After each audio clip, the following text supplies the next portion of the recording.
Hey guys, welcome to the stream. We're glad you could take a break from Odyssey to come watch what should be an exciting match. The mainstay of about middle of the pack and trolls of the league, Schism, will be taking off the new leaders or hopeful leaders of the league as they're trying to climb and show us what they have after coming into the league, Atlas Esports. With me at the E-Desk, I have the one and the only Rebel Fox. How are you doing today, sir? Dude, I'm doing pretty good. How are you doing? I'm doing great. It should be a very exciting match here, and we will be getting into Champ Select soon. However, before we get in there, we can talk about some of these lane matchups. We've seen Stevenator once before, and actually, we haven't seen Bacon Dolphin or Bestrin, two newcomers to Schism, and we'll see what kind of impact they can have in the match today. On the side of Atlas, we've seen these players before. Fuzzes in the top lane, Slushy at jungle, Chibi in the mid lane, Hibiscus at ADC, and Destiny at support. They've had pretty good showing in lane, and we'll see what they can bring against this matchup to Schism. What do you think is going to be a big lane to watch out for this game?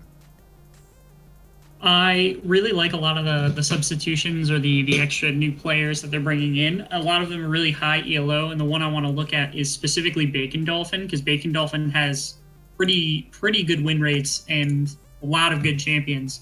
And he's also a Diamond 5 top laner compared to Fuzzes, who's, at least from my screen, he's Gold 1. So we're looking at what could be a pretty decent mismatch in the top lane.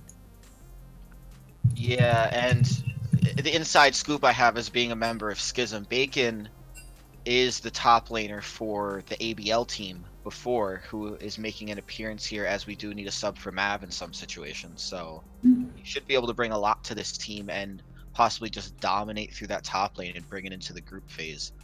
The Yeah, one, he looks like he plays a lot of carries, which will be exciting to watch. no, yeah, and he definitely likes his action. The one person I believe we should watch out for is Bestrin in the jungle. A fairly high elo player, but hasn't really been seen in Schism before, brought in recently, as we do need a jungle to fill in here. And I'm not too familiar with his pool and his play style, so it should be very interesting to see how the team can kind of shape around this new jungle, and if there's going to be any hiccups in comms or in macro, or if they really can just flow this game through. Yeah, it'll be interesting to see the kind of effects that having some of these new players that maybe haven't played as much with the team, how they gel together against Atlas, and how good Atlas is at least shown to be over the last couple games that we've seen from them. And the one other matchup I am interested in seeing is, as we get in the champ select, we'll talk about it. We've seen Stevenator only once before, and he had a fairly good Galio game, and then it is escaping me what he played the second game, a fairly more carry-oriented mid laner, but not really having an impact through the rest of the game, only kind of keeping up in the mid lane and then not really trying to extend the lead anywhere or really gain a lead to start with. So it'll be interesting to see how Schism tries to use him and the champs they'll select for him in this game. Yeah, a lot of what Stevenator looks like he plays is out of the ADC position, so I'm not sure how big his pool is or how comfortable he is out of that mid lane compared to somebody like Chibaritsu, who is a really good mid laner. We've seen him have a strong showing before. We do see that Gangplank banned away from Bacon Dolphin and the Riven from Fuzzes as well. I believe that's a Morgana ban against me, as we've seen Backpack play it once before, although Definitely. we've seen him play it a few times before, but not he. I hate to phrase it this way, but Backpack is more of an e-girl support player. Really likes those healing supports. Really likes those enchanters. Doesn't really reach out to the mage section too much. So it's interesting that they're scared of that Morgana. It may show that they want something in the comp that's a lot more CC heavy, and it's just going to be a detriment to them. So it'll be interesting to see what they pick after these bans. Yeah. So they threw that first ban towards Gangplank to try and help out Fuzzes, but on the other side, they banned out Riven and they banned out Aurelia. So Bacon Dolphin might be looking to pick a very specific champion into this composition of Atlas, and we'll have to see what he's looking for here. Because it does look like he has something in mind. Otherwise, you wouldn't be banning all these carry top laners right now. An interesting thing to note on the side of Atlas is we see two support bans targeted at Backpack. And I'm not sure if that's a plan to try to get that bot lane ahead or just a bit of disrespect. As we have Carmony's, we've seen Isaiah have a pretty good showing before. And it may just be that they don't know Steve Nader, don't know Bestron, and don't know Bacon that well. But you'd Mhm. hope that they look into these players a little more and try to throw some more targeted bans. Yeah, they definitely. I don't know. Maybe missed the mark. I'm not sure really. We know what Atlas needs to be comfortable with, and we know what Schism wants to be comfortable with. So hopefully the drafts work out. But not wrong is that ban phase could have definitely been better. And we see Rakan picked out first from the side of Atlas. Interesting that they're trying to force that Xayah pick out of Schism, but we've seen Carmony perform very well on Xayah before, so it's almost like they're trying to force him onto a very comfortable pick. And we do see Zillion locked in first for Steve Nader. It'll be interesting to see if Schism wants to pick up that Xayah or if they're willing to let it go and have a bigger plan for bot lane. Mm-hmm. I also know that Destiny ATL, he has a tendency to play Rakan just in solo queue alone. He doesn't always need to play with Isaiah, so maybe it's more of a comfort thing for him to see if he can get a positive matchup against Backpack. We saw the Pike go away, so that was one of his other champions, and then Morgana and Nami taken off. So maybe he feels like he can outplay Backpack no matter what the support is. But Although we've seen Backpack have a decent showing on Soraka, and with that heal and that silence, it may be a little tough for that Rakan to make some plays. We do see Varus picked out for Carmony, and it does leave that Xayah Rakan lane opening. It'll be interesting to see if Hibiscus wants to have his team grab that Xayah for him, or if they're really just going to wait. Although we do see Slushy's Lee Sin picked up. And nice. fairly interesting comps. We're kind of seeing a decent disengage comp from Schism so far, as we see a heavy engage comp with that Rakan and that Lee Sin. Do you think they're going to try to follow up these comps, or it's just kind of too early to tell here? I'm sorry, I couldn't hear you right there. My apologies. I said, do you think that these engaged champions on the side, although DC's I picked up those engaged champions, Rakan and Lee Sin, are going to try to form some kind of engage comp where Schism is going to try some disengage comp with Zillion Varus, and now we're seeing an Alistair hover as well? Or do you think it's just a little too early to tell where these teams are really going to try to shape around? It's a little difficult so far to say. Rakan has tons of engage and he's really good at it. But now with the Xayah pick, it may have been more targeted towards getting the Rakan Xayah as a lane than getting Rakan as a champion. Lee Sin's really good in the early game, and he does have pretty decent late game playmaking in terms of that, the kick and things like that. But so far, I don't think we can just assume that it is an engage comp, disengage comp, anything like that. We just know Rakan Xayah, definitely a solid lane, definitely two that you want to put together. And we know Varus Alistar has pretty decent kill pressure and a great lane to work it with, even against the Rakan Xayah. So. And hopefully we'll see one of these bot lanes try to dominate the others. It would make for some interesting action. As we are back in bans, we see that Ori banned away from Chibi, that Sedge banned away from Bestron, and it'll be interesting to see if Schism wants to target that mid pool again, or if they're really just going to try to make Bacon's job even easier, which they will, banning the Poppy away as well. So Bacon really just trying to feel out what Fuzzes is going to want, and possibly he's trying to set up that big counter pick with some kind of carry, as we will see Atlas's last ban in a second. Pretty interesting. Yeah, okay, so on the side of Atlas, they're banning out now. Like their last two have been both scaling junglers in the Skarner and the Sejuani. So Slushy really wants to take it to Bestin. He wants him to pick something that he can duel early because he trusts this Lee Sin pick. And then the other side, we see obviously like Zillion got locked in really early. That's the mid lane pickup for Stevenator. So they decided to protect it with the Ori, but then they get rid of a Poppy. So they have something huge planned for the top lane, most likely. I'm super excited to see what he wants to bring out. Yeah, saving that top pick to last. It's very, it's interesting to see your top laner really try to reach for that counter pick. So hopefully we'll see some kind of amazing carry come out of Bacon, maybe something a little untraditional to make this game more exciting. But that Gragas for Bestron, as you were talking about dueling early, Gragas has decent fighting potential with that body slam, that W, and that cask as well. So it could make Lee's job a little harder, but I do believe he still wins that duel. So we'll hopefully see that mid lane or bot lane or even top try to either come to that scuttle early or really just try to help out in some of these duels. Yeah, Lee Sin should have that early dueling power and even early ganking power. All right, that's really okay. So unfortunately, they got pigeonholed right there by picking the Lee Sin, and by not having anything else to go to in the mid lane, they had to pick a tank in the top lane. So if this is a carry coming out of Bacon Dolphin, he's going to get to abuse a Cho'Gath, and that's going to be a really fun lane to watch. Yeah, and it could mean that Bacon is going to have a more fun game playing than we will see watching, but in 1 second. Oh, look at that. Interesting Yeah.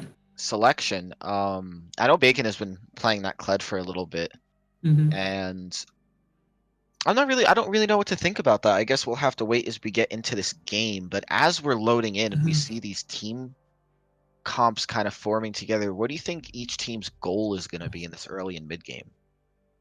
All right. Well, on the left side, on the side of Atlas, you see obviously they have a Cho'Gath, they have a Xayah, so they want to kind of facilitate the mid game and facilitate the early game so that those two can get to a later game state. You really want the Xayah on that IE on 3 items. You want Cho'Gath to be able to stack health pretty effectively.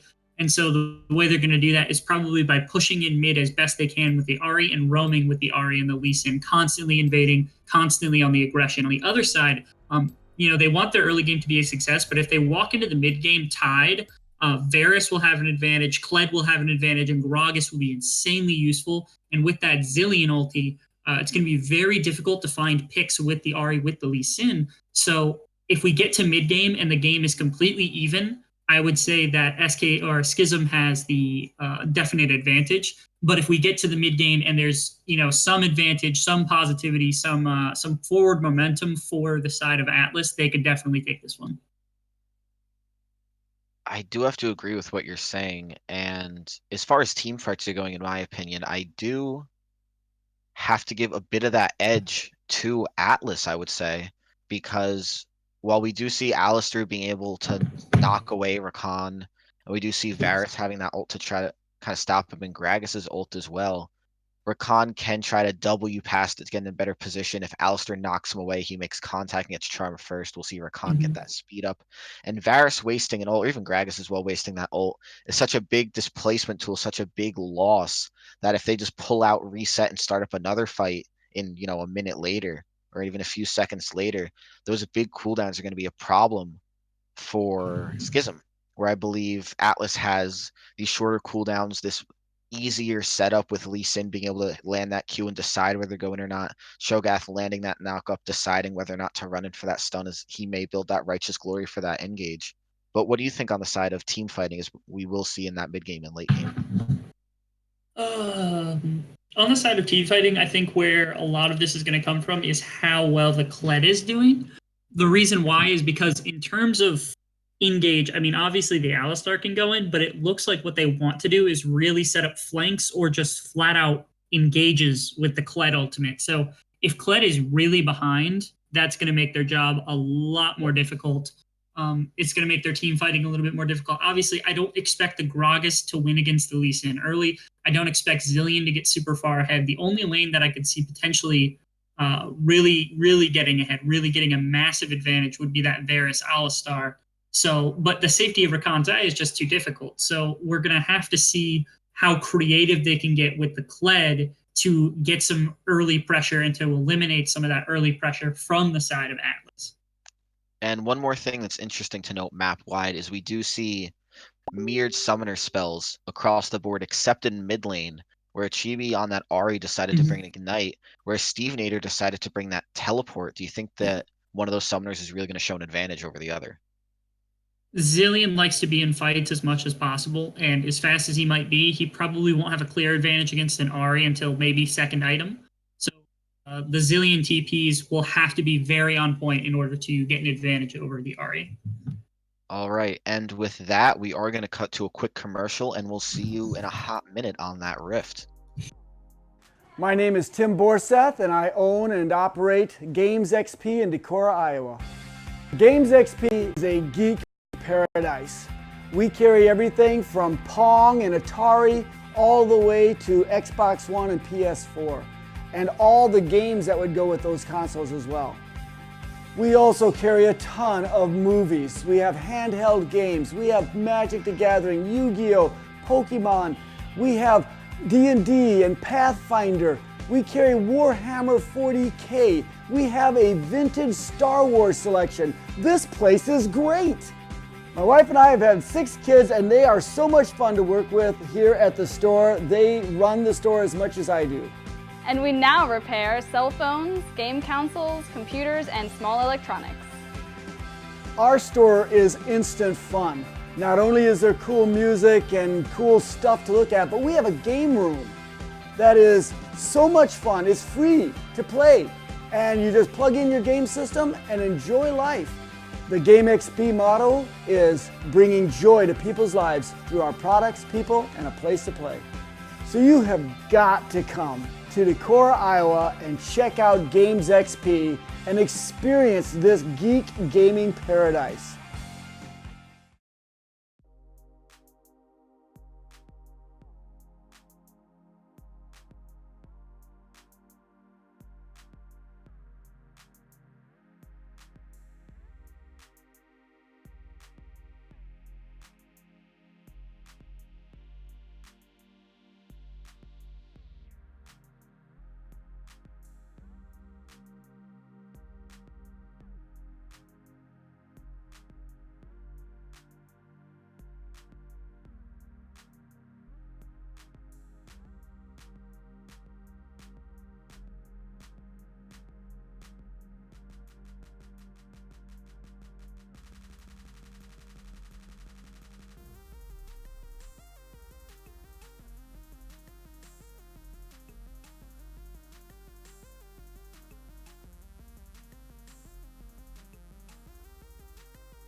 Hey guys, we are back, and as we're loading into this game, and well, not loading in, but as we're seeing people leave pool, I do want to talk about keystones a bit as we see some interesting choices.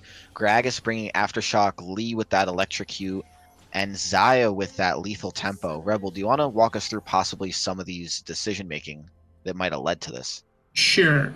So for starters, let's start with the Lee Sin with Electrocute. So it's not something we really see anymore. The reason why is because damage got nerfed and the cooldown also got buffed, so it's actually up more often. But for a jungler, that's a very bad thing to do. It's a really bad nerf because you're not really going to be proccing it nearly as much as a laner might. So the nerf onto it is pretty substantial. Now, the question is, what else would you take on a Lee Sin if you don't have the Electrocute? You could go Dark Harvest, or you could go even Predator. But I suppose Slushy maybe just has a preference for this keystone. It does make his combo a little bit more damaging, but it is a little bit worse, and that's I guess why you would do it. Alistar brings Aftershock, which is kind of interesting. It's not a terrible keystone in general on Alistar, but usually what you want to see is something like the Guardian for protection. You want to see Unsealed Spellbook, so you can run different summoner spells. You can do a lot of fun things with Alistar. It's not that Aftershock is bad, it's just that situationally, it's probably not the preferred keystone. And then Zaya with Lethal Tempo, it's something you see on occasion. It's not incredibly good, it's not incredibly popular, but it's something that you can do. In the grand scheme of things, Press the Attack's pretty good on her as well, and Fleet Footwork's probably the best on her. But if you're going to run Lethal Tempo, there's usually some builds that kind of go along with using that specific keystone. So we'll see if she kind of displaces towards that more than anything. And we do see Destiny jump in on that backpack quick to respond and just kind of backs him off. Is a little bit more of the friendly hello, Destiny reminding the bot lane that he is on that recon, and they will have to watch out for that. But they ward that bush, so we will see that level 2 early. Bacon just getting off a little bit of damage. Not really attacking, but just, again, letting Show know what's up in that top lane. We do see Destiny jump in again. Alistar jumps in, but a little late there, gets knocked up. And definitely pays for it with his health pool. This is kind of interesting. I like this bot lane because the Rakan went Airy, and then he also went the Spell Thieves, so he wants to be really aggressive, wants to get autos and spells off a ton. And the Alistar went Aftershock, which means he wants those early game armor and magic resist stats so that he cannot die when he does go all in. So both bot lanes are looking to really fight, and I want to see who's going to win the first one because that could dictate the pace of the game. And we see Backpack just kind of knocks Zaya away. Oh His no! Destiny gets massive damage off, ignites Backpack. And I mean, he will just run away, pop his pots. Another interesting thing to note is while Rakan has to land that Q for the heal and Zaya has to get in range of it, Alistar has that AoE auto proc heal where it will come up less, as he doesn't have the option to proc it as often as a Rakan does if he can hit that Q. But he will just get these free heals in lane as the phase goes on. So along with those early engages, we'll see a lot of sustain coming through. Absolutely. Yeah, we see an example of that right there. He also has the... And Backpack diving in with that Q, those few autos, pulls him back in. Because Power was really helping before as he got Cho'Gath very low there. Steve just missing that stun. And after just a little bit of playing around in the top lane, Backpack maybe luring him to a false sense of security, really is starting to assert that dominance. Slushy coming through near that top lane, but possibly not be able to help as Bacon keeps that Q up, knocks up Bacon. And just a little less action, I think I'd see. I think Bacon is pushing Fuzzes under that tower a little too much. Does land the Q, jumps in, gathers empowered autos. Slushy is there, though. They knock Kled off of it, dodges the knockup, but Lee Sin flashes in with that Q. And Bacon is running away. Lee Sin war jumps and gets the kill, though. Really good job by Lee Sin there. A very good job. And Bacon had to burn Flash. He got Slushy's Flash as well. But that first blood is exactly what Atlas wanted to get this Cho'Gath ahead and really to get this scaling Lee Sin ahead as we see Steve getting dove on by Chibi, misses both bombs. Bestron's in there, knocks up, gets the Q damage. Oh, he might die. Chibi gets the kill on Zilean while he flashes out as that Ignite just ticks right through him. And low on mana, it will be a bit of a problem for him to stay. That's just knowing your champion by Chibiritsu right there. That was like to the T the exact amount of damage he needed to actually kill Stevenator right before he hits level 6 too. That's important. That's pretty big. Yeah, really showing that comfort and the strength of that Ahri pick in the mid lane, letting Stevenator know that this could be his lane this game and really just wants to assert some of that dominance. Or hopefully we'll see Zilean land a few more of those bombs and try to get that poke damage, as we do see Ahri at level 6 has that ult available where Zilean doesn't. So we could see another engage in this mid lane very soon. Absolutely. We see Kled jump in with the Q, dodges the knockup and pulls him back in, gets a few nice autos off, the sounds doesn't matter. Tower shot with a little rush spacing Q again. Bacon just being very relentless on this Kled, really just trying to punish Fuzzes and keep them all just out of another, just really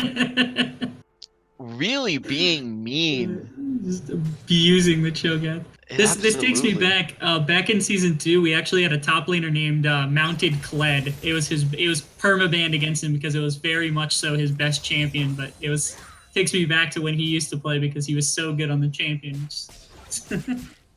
And a bit of an homage to that from Bacon as we see him just letting big waves crash in and just really abusing that Cho'Gath as if he can't get those knockups up properly. He is just going to keep winning that lane up there. And we see 3 members of Schism surrounding Chibi. The stun comes out as Gragas is coming through, Kled ult as well. Chibi escapes the correct way. Second ult comes through, gets the Q off, and the ult is done, gets pulled back in. Bestron is close with a bomb on him. We'll get Chibi very low. He goes down. Slushy down as well as Kled gets that re-up, and he will go down too. A little bit of action bot lane too. See the Ignite go down and back by a few hours before it took him low. His Destiny is chasing Carmony there to back him up a bit, but with no mana, he cannot do much in this bot lane. So it will be a very little reset. Do you want to walk us through that engage and what really went right for Schism there? Yeah, so I liked bringing the Kled down. This is what we wanted to see from them, is using that Kled to facilitate the early game. The other big thing is that Slushy, while he did get that early first blood, his clearing has been really inefficient, and he's super behind Bestron right now. So he was only level 4. He's still level 4, and at the time, Bestron was level 5. So they had a level 6 Zilean, they had a level 5... we do see Destiny jump in for that double knockup. Carmody gets rooted, gets very low. The heal has to come out as he is still low. Backpack knocks Rakan back in, does get the stun and the ignite off, as Carmody will get the kill. Bestrin coming in the back line, misses the knockup. Hibiscus has to ult as well, does get the root off on Alistar. Alistar flashes away. This has got stunned under tower, is trying to get something, gets one kill, but goes down to Bestrin under that tower. So making it a 1-for-1 for him helped out a bit, but just a bit of a misplay on that Atlas bot lane. Not having that bot side worded allows Bestrin to walk right through. Yeah, a lot of this game right now is also being impacted by the fact that Slushy is behind Bestrin right now. He's very behind Slushy Bestrin. jumping in, trying to get a playback, does knock Bacon off, as we do see massive damage on Slushy, though. Could go down soon, as Bacon is about to get back on the Kled. Does get up there again, as Slushy lands that Q, scares off Bacon a bit. But with that Kled and that ability to go invulnerable, we could see a dive in this top lane soon, if he can get that damage off on the Cho'Gath. Yeah, absolutely. He's playing it really, really well right now. Slushy's just too weak to deal with him, and the Cho'Gath can't get close because he was already chunked from the laning phase.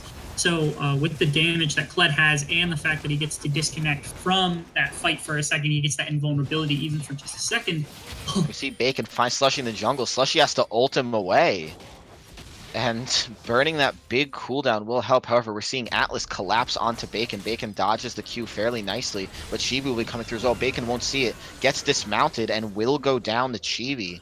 So it will be Bacon's life, but we do see Schism pick up that Air Drake, which could help as we get later in this game.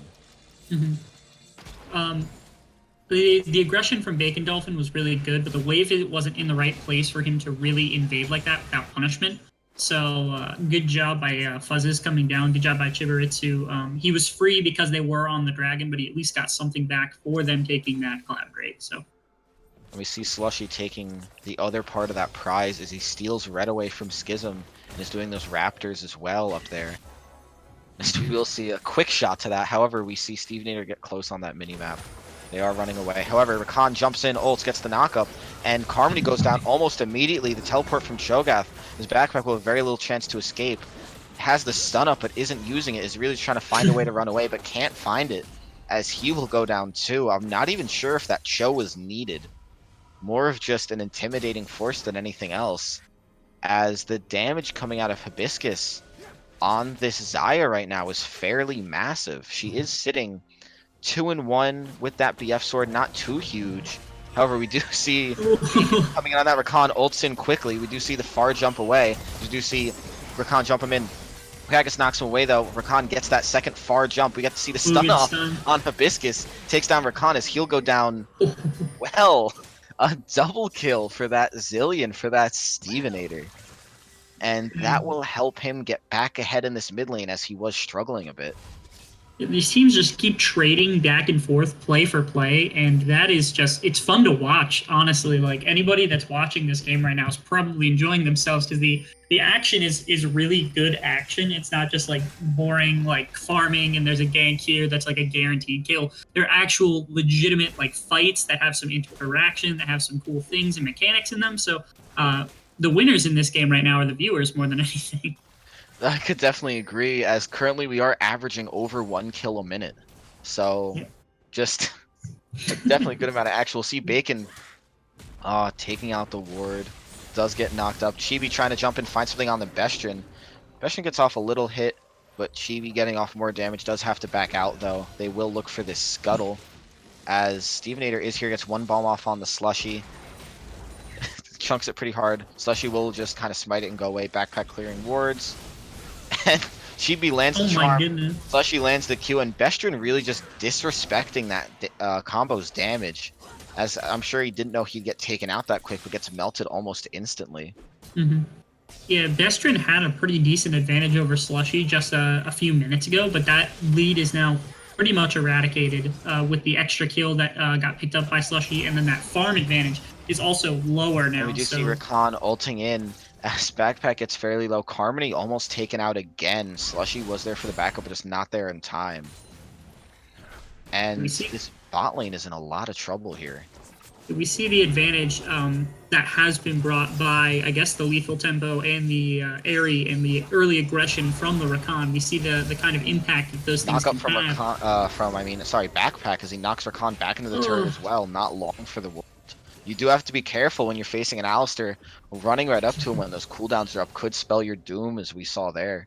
Yeah, absolutely. And it's just giving more and more gold over to the bot lane. Now, Carmody, thank goodness, hasn't actually picked up a kill yet, so he's not ahead of Hibiscus, despite the fact that they've lost those duels a few times. Oh! Oh, the flash from Backpack gets the Q off, gets the stun off as well. Carmody has to heal, getting those few autos off on Hibiscus. Oh. Hibiscus Oh, flashes no! away. That'll be the end of Carmody. And just a biffed play from Oh, Schism as Hibiscus picks up another 2 kills, 4 and 2. And Slushy getting a Q off on Bestron, really able to duel him. However, we see Kled jumping in, trying to stop him. The ult stops him from getting that blast cone. A very good play, but won't matter too much as we see Chibi on Steve. Thank God he dodges that charm. And they will try to chase him down, Slushy on that backline. And man. just a great play from Gragas, but not a lot of follow-up available. So we'll see things kind of calm down again. Although we do see Bestron hovering towards this top lane. And Rakan just trying to get those deep wards, but possibly a little too far. However, he will make it out fairly safe. And things are calming down again. So what do you think? The gold is only 1k apart, not really that big of a difference. What do you think one of these teams needs to do to really just come out on top over the other? I mean, it's so difficult to say. They just keep doing these like engagements over and over again, and I mean the one advantage is that Atlas does still have an advantage. Most of that gold that they have in positive right now is on Hibiscus over Carmody, which is a good thing. I mean, you want your Xayah to be ahead of your Varus. I still think that it's going to be rough, but given that a lot of the gold is on the Xayah, I think Bestron flash in, gets knocked away by Slushy. Sorry to cut you off, but no worries. Just, I was hoping that'd be a bit bigger of a play, but Schism again not being able to land these solid engages. Yeah.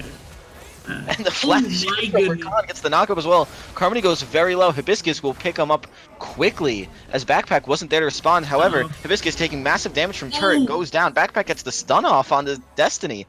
And Destiny is trying to run away, but Bestron is there for the follow-up. He will have to find a way to get out soon. W's away.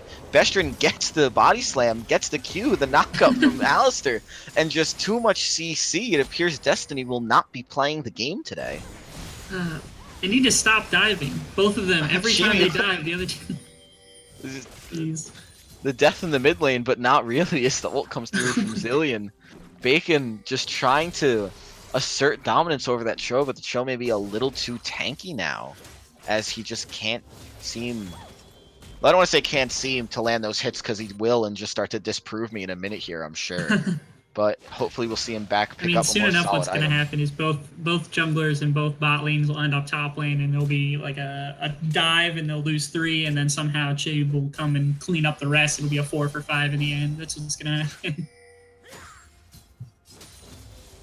And just to talk about itemization for a bit, Cho got that Righteous Glory early, will help with that engage, but we do see Varus with that Bork will help him tear through Cho and possibly Rakan if he decides to go for a tankier build instead of one of those support builds. But what do you think these champions have to build to really try to get that itemization advantage and really help their team out? I'm a little confused on the Merc Treads on the Varus right now. I understand that there's some CC that can come through that Merc Treads might be helpful for, but really, like a QSS would solve most of those problems. And we see Rakan ult in, gets the W. Slushy steals the dragon. A lot of action happening as Rakan ults in. Backpack trying to find something. As Chibi as well will get melted down almost immediately. And a lot of damage coming through. The Zillion ult is on Backpack, so he will stay alive for a little longer. Hibiscus tries to ult to stop him. And we will see massive damage from the truck as he takes him out. Bestron knocking away Slushy, trying to get that kill. Kled jumps in for the final. Destiny comes over the wall, but is able to come right back through with that shield. And a clean 2 for 2, but Atlas does pick up that Infernal Drake. Yeah, pretty positive trade there for Atlas. I think they keep shutting down this bot lane. They keep shutting them down pretty hard, and they're getting some advantages in other places. So like this Cho'Gath currently has like a pretty decent advantage over the Kled, which is definitely helpful for the split push. It's going to be really nice to not have to worry about the Cho'Gath dying all the time. So I think right now Atlas is in a good place. And I would have to agree, there still is only that 1k gold lead for Atlas, but that Infernal Drake will help scale up that damage a bit as we get later into this game. Mm-hmm. And another thing I would like to talk about for a second is with that Cho'Gath having that infinitely scaling ult, if he can really start feasting some of these Schism players, do you think if this game goes on too long, that Atlas will just run away with it? Yeah, that was the thing, is that despite the fact that like the early and the mid game might be a little bit difficult for Atlas, with the Xayah and with the Cho'Gath, they do get really strong towards the later game. So it's not just like Schism can wait till late game and then just win there. Oh my goodness. You see Slushy knock back, his backpack was waiting there. It does have a bomb on him, and he is trying to escape, but will go down to that bomb. Rakan's trying to save him with the ult, will just burn it instead, not much coming through. He gets stunned up, and we'll see a lot of damage come through as Kled is getting those autos off. Backpack knocks him through again, as he'll go down as well. And Schism just showing that even with that little bit of a gold deficit, as they did catch up almost immediately there, that they still can pump through this massive amount of damage. Kled ulting under turret, the stun goes off on both of them. Chibi gets knocked up, goes down almost immediately. Cho'Gath getting melted through quickly as well. Pops Righteous Glory to slow him, but nothing is happening as the bomb's staying on him. The damage is coming through, and he'll go down as well to Stevenator. And that was all, may I remind you, without the Varus, without that Bork damage. So really just the members of Schism just getting all that damage through. Yeah, there's a lot of damage right now on this Zilean. The Zilean is starting to get pretty big. He's about 1,700 gold ahead of the Ahri even, which is mildly shocking given that, I mean, Zilean is, you know, half support, half mid lane against a pretty decent mid lane assassin. So it just goes to show how Stevenator is playing the game. Well, they're not probably going to get this ripped out yet. Slushy trying to Q in, does get knocked back as he'll have to flash over the wall to save his own life. However, it does get them off of Rift, as we do see Baron come up instead, so that objective will not be around anymore. Yeah, absolutely.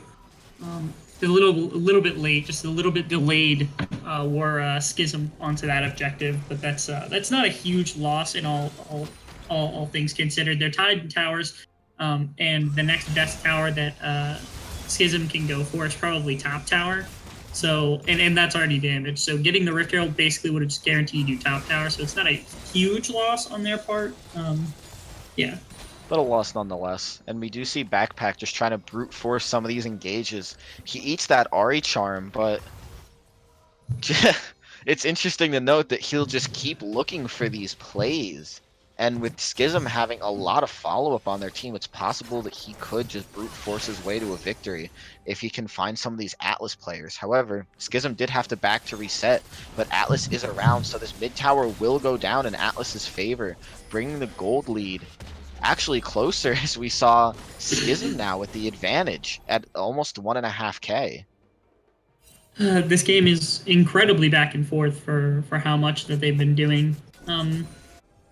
I'll try and point out quick itemization things that I'm looking at. We see the Grog. Oh, never Only mind. got that chance though, as we see Rakan just getting over the wall, and Stevenator will go down immediately, still holding his ult surprisingly, as we see Cho'Gath gets rooted, and so does Chibi from that Varus ult, and just a stop to that fight, thankfully.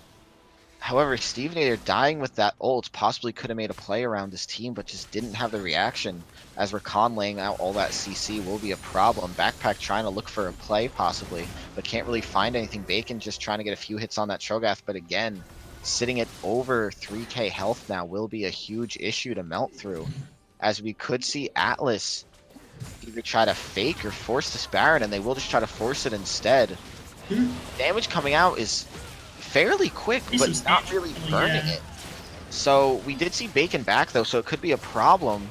Bestrin sitting on that edge does spot it out with that ward, and does get the pink ward over. We'll see Bacon teleport in as well, And we'll see Bestrin jump into the pit. He smites way too early as Slushy will just smite it after. Bacon in that fight does get dismounted, will go down to Slushy following him. However, Slushy will go down as well. Destiny tries to jump in but goes down immediately. Fuzzes tries to get the knock up to displace him, but Backpack running in with that Zillion speed up will get extremely close. Does get charmed and rooted by Ari and Zaya. However, Schism is still trying to chase to take down that Baron, but won't be able to find anyone. So 3 members of Atlas now hold that Baron, and we could see some fairly impressive pushes coming through now. Oh man, I don't even know how to explain this game right now. This game is just too wild for me. It's certainly a seesaw, and we saw a bit of a rough showing, I believe, from Atlas before. But they are trying to prove that they aren't just Elion's replacements, but they are in fact a competitive team. And they're showing it against this mid-ranked Schism team now. Yeah, I mean, it's going to be important to see how they kind of adapt into this late game. I liked the Baron call. It was really good. Despite Bestrin not doing a particularly good job at trying to steal the smite, I like that they saved the Cho'Gath Chomp for when he did attempt. Slushy got a little over-aggressive, so did Destiny towards the end there and trying to pick up the fight afterwards. But they still have 3 Barons. They still have an advantage to push, so we're going to see. Also, Hibiscus is really close to that IE, and that's going to be the break point. I think that this game becomes theirs. If they're not, bleeding out at that point, I think that we do see massive damage on the Backpack as he does have to receive that Zillion. However, they'll get on Stevenator as well. Rakan tries to ult to get some people up. Bacon Dolphin getting very low as well as Bestrin is almost down. Lee Sin kicks a few people through. Bacon Dolphin did get dismounted before, will go down as well. Slushy low but stays alive. And Atlas with Baron buff cleans up 4 members of Schism. Chib did a lot of really good stuff in that last fight. I really liked what he did. But a lot of this damage, almost all of it's probably coming out of Hibiscus right now. He's just pumping it out so fast. I liked he ulted and then he waited for the E until he guaranteed 2 of them were going to be stuck in it, and then he got to both of those kills. That was really good by him. I don't know. Stevenator keeps ulting the Alistar, which to me just, it's cool to save a teammate, but if you're going to save somebody, why not save, Carmony? Why not save the Gragas? Why not save somebody else? Why are you trying to save the Alistar? And an interesting point there is Schism just kind of messing up that team fight, not having the proper engage. A little bit of a rough ulti selection, as you said, from Stevenator. And just not really having that proper target selection, possibly Cho'Gath just too big in that front line. But they will have to start winning some of these fights as Atlas is starting to pull away. 5k gold in their favor, as the kills don't really show the story of this game, but if we look, the towers and the dragons certainly do. Yeah, they're really starting to walk away with it. The IE is completed for Hibiscus on that Zaya. The Lee Sin is a little bit away from the Guardian Angel, so that'll be a pretty decent breakpoint for him. We see a stopwatch on the Ahri. I mean, you start to see some magic resist on the side of Cho'Gath. This team's starting to hit their item breakpoints that I think are going to win them the game. I think that's going to be it. And we'll see Destiny get caught up by Bestrin. Not too much damage though, as he did get that Zeke, so he is going to be a little tankier. And a little bit of vision clearing by Schism Chibi, trying to find a cute little Q there. Slushy actually finding the Q as Bacon decides to try to ult in and get onto someone, gets on the Destiny. Hibiscus has to ult out, pulls back for massive damage though. Stevenator has to ult himself. Alistair gets ulted through, Bestrin goes down, Backpack goes down, Bacon is dismounted, goes down as well.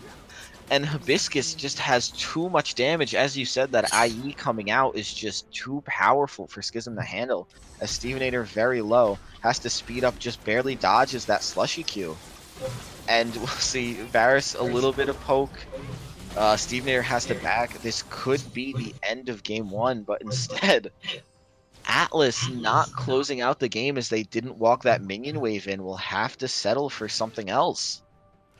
And they can still walk towards top side, maybe push that a little bit. Oh my god, Fuzz is just getting poked out. Carmony gets sped up. Borksum is just coming through and through. Gets knocks up Carmony though, as that will be his escape. But burning through half of that health pool fairly quickly. Carmony's still trying to show signs of life here. Yeah, absolutely. Committing the Varus, though, to the bot side was probably a mistake, because now you don't have enough people to defend that top side, at least for the second. Yeah, so Destiny's that getting a few of was those on backpack because he can't respond anymore. Has to be very careful. And Atlas takes out this top turret as well. And just Schism will have to burn down both Hibiscus and Chibi, in my opinion, if they want a chance at winning this fight. Or this game, rather. And even fights in general. But what do you think Schism can do to try to reclaim some sort of an advantage here? So first off, they need to control vision on their side of the jungle. They really have been not doing that super well in this game. With 2 blue wards, they've got 2 blue wards. Actually, I think they have 3 blue wards and 2 sweepers, which isn't enough warding because those blue wards, when they get taken out, they're on such high cooldown that it's difficult to deal with them. And since they don't really have control of their own jungle, you can literally kill those anytime you want if you're on the side of Atlas. So they need more wards that are going to be harder to take out in their own jungle. They need to contest this next Baron, and the way they have to do it is they need to set up some sort of flank instead of going straight in. Oh my god, Stevenator gets 2 people as they walk through the bomb. Kled ulting in, Bestrin trying to find something here. As Rakan gets taken down immediately, Destiny can't find the ult. Chibi trying to get some damage off Charms Bacon, but he'll just tank it. Bestrin getting very low, but tanking the damage as well.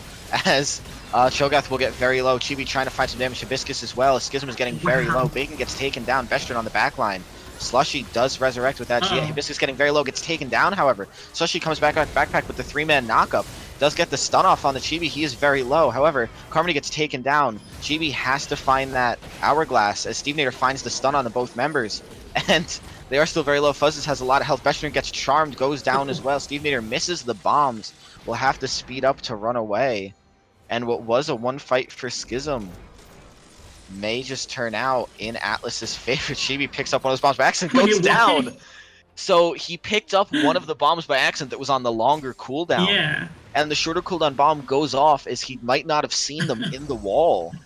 And both bombs will go down. So Stevenator, with a bit of a cheeky play, ends up actually getting that one last kill. Makes it a 4 for 4. And the base doesn't even take much damage for Schism. So a surprising bit of catch-up gold as we saw those shutdown gold to some of these players. And another fight like that, Schism could start turning this game around. Yeah, absolutely.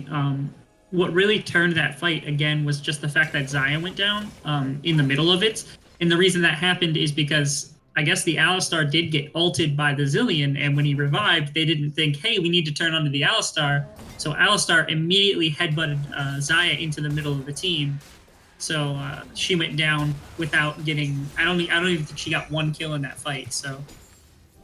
I don't believe she did either, and we see a bit of a warding from Atlas, but Schism trying to defend this jungle very well as Baron is up again, a huge objective, but we see both Bacon and Fuzzes in the bot lane. However, Bacon does have that teleport available. They are trying to find something onto Slushy and Hibiscus. That teleport comes through. Bestrin, massive speed up, ults Hibiscus away, sadly, misses it.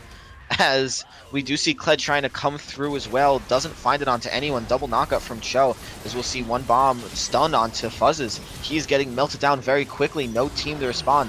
Ult's backpack, try to get some damage off. Carmony has to ult, will get that pull damage, but doesn't, goes down almost immediately. Destiny with the 5-man ulti, doesn't do too much though, as no members were there. Bacon taking down Slushy very quickly, as Destiny gets the double bomb. Stevenator takes him down very quickly, and 4 for 1, as Schism not showing that they're behind and just starting to catch up again. Almost a kill possibly from Chibi, but doesn't find the charm. And it's possible with these longer death timers, Schism will just take Baron. Yeah, it looks like Chibi actually might try to disrupt this, which it's not impossible to do so since they have to back away because their inhib tower is actually getting, or their Nexus tower is currently getting hit. So they know he's there, but there's not much they can do. He can do about it. Bestrin jumping in, Chibi has to flash away. Bacon, now that he's mounted up, has this bigger health bar, these abilities, does get dismounted. Chibi getting very low, charms Bacon, and almost takes him out, but Chibi gets the kill. They are still just trying to fight Baron. As Carmody flashes in, takes him down almost immediately. The teleport in from Steve as they'll keep up on this fancy Baron, might I add, from the Odyssey event. And, takes Baron. So 4 members of Schism with Baron now, just completely turning this game around. Yeah, it was a great engagement on the side of Schism to get that like advantage in terms of people. And then it's not that Chiburitsu doesn't do damage on the Ari. It's just that in terms of having to fight 5 at once without Cho'Gath in front of you, without Xayah having any sort of rooting or feathers or anything like that, it just becomes so much more difficult if you are the Ari to put out that damage safely. So that's part of it. A little bit of mispositioning. I think it was Hibiscus and Slushy that got caught on that initial engage, and they could have kept backing off. They could have kept walking away and tried to get down and around the corner of the map. And we but see instead, Atlas setting something up, but Schism will set it up as well. Slushy oh, no. kicks him away as a little bit of miscommunication there. Destiny only finds 3 people to ult, but doesn't find anything with the team. Big cooldowns burn. Kled coming right through, though, as he will find Fuzzes with the ult stopping him for a sec, as he will get burned down a bit. However, Slushy kicks through, finds a lot of members. Vestron gets melted down, as Hibiscus is not getting targeted this fight, is getting massive damage through, and Slushy very low as well.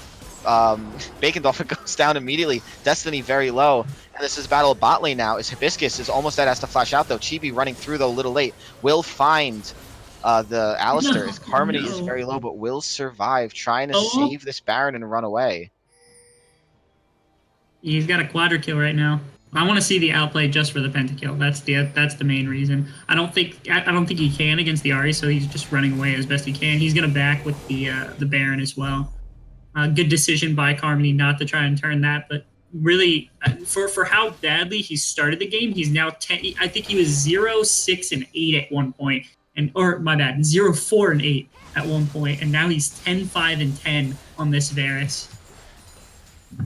And certainly a turnaround from Harmony, just hitting some of these bigger items, and does pick up that or did pick up before, I'm sorry, that Quicksilver Sash as well, so really trying to cleanse that charm away and be a bigger part of these fights.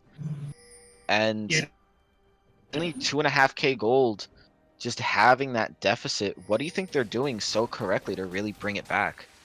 A lot of these engagements have been a lot better. They instead of running directly at the Xayah and trying to get her and then letting her ultimate and E and auto and get her feather procs off into a big group of them, into a little Kled ulting onto Destiny, but Destiny just jumps over the wall.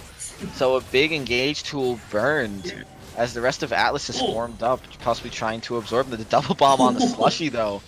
Will cause the shields coming through, will stop the second bomb, but the first bomb getting decent damage off Stevenator. Trying to find something at backline. Slushy jumps on Stevenator, kicks it back into the team. He does ult himself, however. Destiny ulting through, knocking up, trying to find something as the damage is coming through very quickly. Baconator jumping through, a lot of hectic fights happening here. Bacon Dolphin does get dismounted, especially on the backline, trying to find something. Fuzzes gets taken out, however, as the ult comes through. Chibi gets my backline, goes down immediately. Vestron flashing in. Hibiscus has to ult up. Will go down immediately as Backpack knocks him up. And Slushy, the only member remaining, while Schism has all 5 team members. Yeah, I really liked the idea of Slushy there. He would have gotten Stevenator, but I don't think he communicated properly that he was going for that engage because we didn't see Cho'Gath ult instantly. We didn't see Chiburitsu with the charm immediately. We just saw that'll be Slushy's ult life. Out. And that is that's game. Just a seesaw of a game into a complete turnaround. This Schism just decides to take game 1 and just steals it back from Atlas. So I have to see damage here because this is. I bet the Zillion's the highest. He's got to be. He did maybe. So Zillion is trailing by a large amount. The most damage is Xayah at 44k. The next at Varus at 38. Zillion only doing 29. Dang. So, yeah, the 80 carries are just the backbones of game 1. And even though Hibiscus got out more of that damage and had the tankier team, Schism again just towards the end just decided, no, this is going to be our game, and just takes it back. Before we take a break, any last comments about that game 1? Yeah, I'm really excited to see what they bring out in game 2. I liked the Kled pick. I thought it was pretty interesting even in the later portions of the game, so I want to see more of it. I want to see more of these carry top lane from Bacon Dolphin. And hopefully we will, but with that we're going to take a short break and we'll be back in just a few short minutes for this game 2.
Hi guys, I'm sorry for that delay. I had to take care of something very quick. I'm really happy you guys were able to stick around, and we will be getting into this game 2 in a minute. However, there is an announcement I'd like to make as we are getting into this pick ban. As both teams, I'm sure, eager to get in after that wait. We are doing a $50 raffle giveaway, and you guys can get entries through different tasks. There is the final task that you guys can do, and it will be subscribing to our YouTube for an entry, following this Twitch for an entry, and if you subscribe to this Twitch channel, you will get 5 entries. Now, subscribe, a few extra dollars if you have them, that'd be great. If you have that Jeff Bezos Twitch Prime money, just send it our way if you'd like, if you want those entries, or if you just want to support the channel. It always helps us out. And without further ado, we will start talking now about these picks and bans. We are seeing the same bans from both teams. Do you think that this might be an error, Rebel, on either team's part? Like we said, Bacon Dolphin is going to try to probably carry out of that top lane, and they were the team that, did well last time, so I like their game plan of trying to get him ahead. On the other side, I do like the Rakan ban. It does help them out at least a little bit. I don't know where the Morgana came from, but I'm glad that they ditched that for the Rakan, because the Rakan was a pain in their side for some of the games. So. Now, it's interesting that Atlas was the one that used Rakan, but is also the team that decided to take it away. I'm wondering if they're scared that Carmody is going to be the one to pick up Xayah this time, and they don't want that deadly duo in the bot lane. Yeah, absolutely. Maybe they're just afraid of that first pick, essentially, because splitting those two up is obviously makes both of them worse. So if the other team gets the first one, splitting gives Hibiscus, Xayah, but then you have to work with a worse support, so you probably get the first. Ooh. And a bit of a team Mundo early. Bacon is quite the man, but oh, don't do it. I'm sorry, I'll get into that pick in a moment, but I don't need my team to do this to me. Just don't lock in that Azir. Thank God they will take that Zillion. But just an interesting note I wanted to point out, with Atlas banning away that Rakan that we've seen Destiny on, and that Talia, which looking in Chibi's match history, he has had a few games on. It seems that some of these overlapping pools are causing Atlas to start to pigeonhole himself a little bit, as Schism is able to just kind of target ban away some of these champs that Atlas is proficient on, and Atlas kind of has to find this middle ground a bit. So do you think that Atlas is digging themselves a hole a little too early with some of these bans? Maybe, but we also saw the early Zillion pickup, so obviously that could be flexed to the support role, but we're probably going to see Stevenator on it again because he was really good on it. So the Talia ban was more so to kind of, I guess it was maybe to shut out Bestrin. Bestrin might have also had it, and Stevenator might have it. So you can shut out potential pool of Bestrin and Stevenator while not having to worry about that kind of thing, especially if Chiburitsu isn't super proficient on the pick. Even if he's played it a little bit, he might not feel super confident taking it in this game. However, we do see Chibi on that comfort pick of that Orianna, and we see Fuzzes on that pick that was banned out last game on that Poppy. However, I do have to make a note that if they're not careful, Slushy could start to get his pool banned.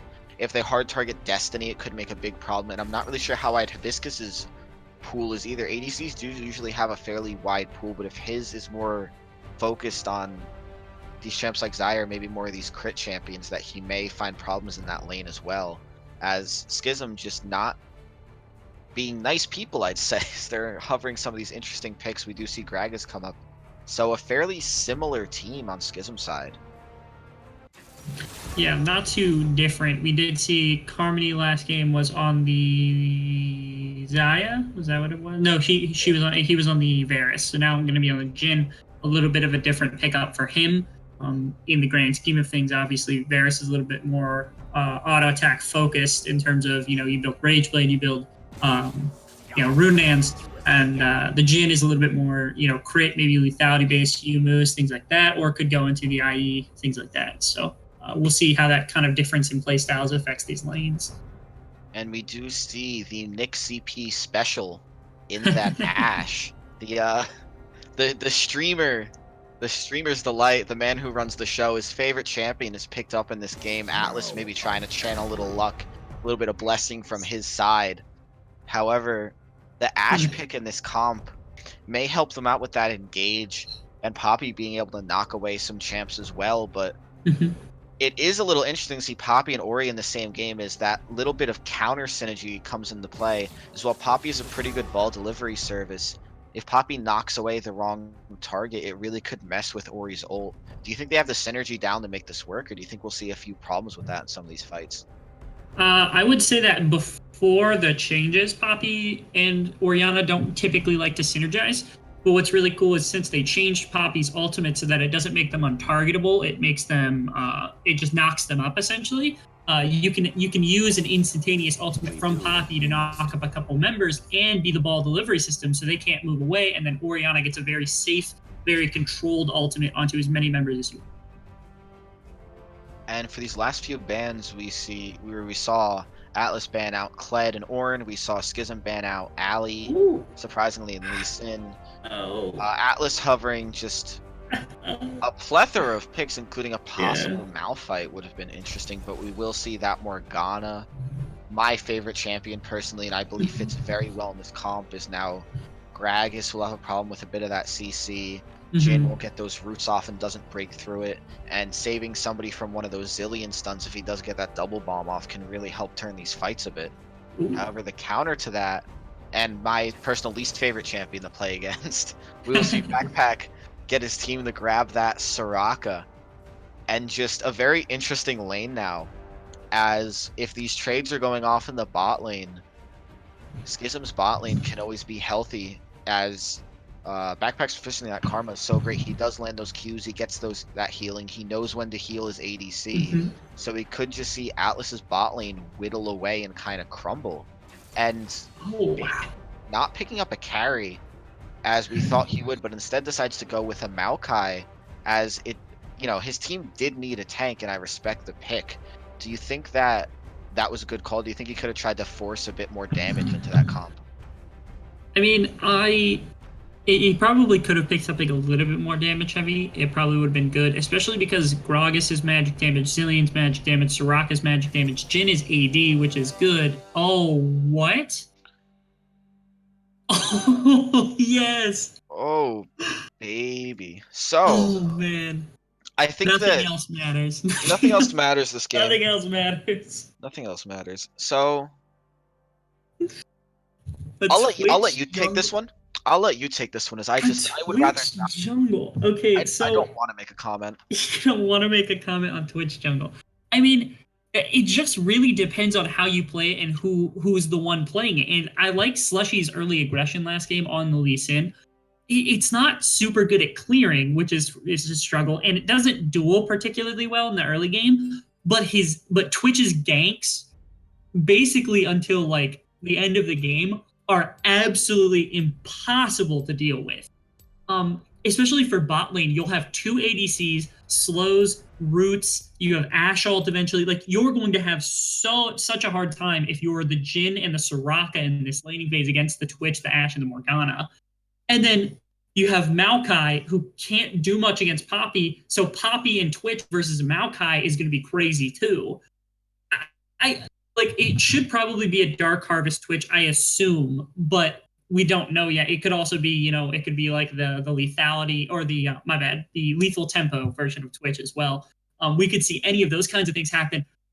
I don't even know what to make of it. It's such a weird pick, though, into a team comp that they have right now. I'm so surprised they would go for it.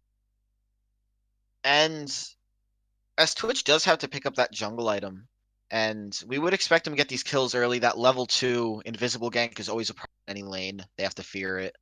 And he is able to make his presence felt around the map even when he's not there, because you don't really know when a Twitch is going to be in your lane.